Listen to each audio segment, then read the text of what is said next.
August 1947. The British end their rule over the Indian subcontinent. In their wake, the streets of major cities are left to sectarian violence. Millions of people are suddenly displaced, fleeing in opposite directions across newly drawn arbitrary borders. Somewhere between 250,000 and 500,000 people die in the resulting slaughter. The British governed this territory for 90 years through a meticulous administrative state. Now that administration has paralyzed, and the borders are disintegrating into violence. The violence of 1947 was the calculated outcome of a governance strategy engineered decades before the first border was drawn. In 1858, following a massive rebellion against the East India Company, the British Crown took direct control. Queen Victoria became the head of a new, strictly organized regime. London faced an immediate logistical problem. They had to maintain absolute authority over 300 million subjects across a vast, diverse landmass, using only a tiny fraction of occupying administrators and soldiers. The 1857 uprising terrified the British because it saw Hindus and Muslims fighting together against the empire. In response, the Crown abandoned previous attempts to socially assimilate the population. Instead, they built a massive bureaucracy designed entirely around categorizing and separating their subjects. To ensure the public could never again unify to threaten the Crown, the empire engineered a system of governance that turned India's internal demographics against itself. This map shows the political geography of the British Raj, a fragmented puzzle. Territories ruled by British governors are interspersed with 500 indigenous princely states. These princes maintained domestic authority, but surrendered external sovereignty to London, successfully fracturing contiguous political power. The British routed this railway network to prioritize military mobility and the extraction of raw materials, effectively bypassing the needs of the local public.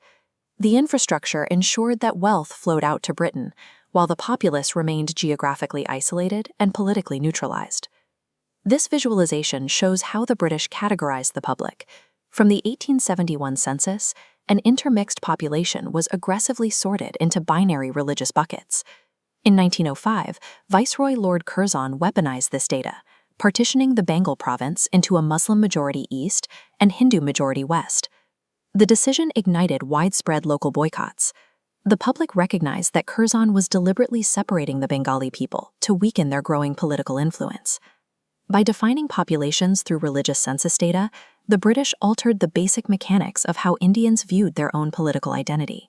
This schematic illustrates the 1909 Minto-Morley reforms, pushing division into the legal code through separate electorates, where Muslims could only vote for Muslim candidates.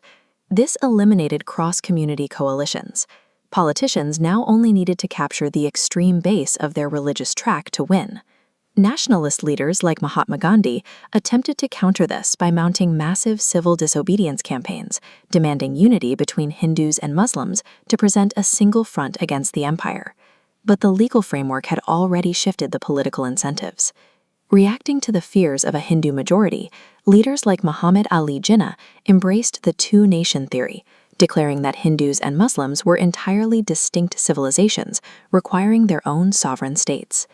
The Indian nationalist movement began as a unified challenge to colonial rule.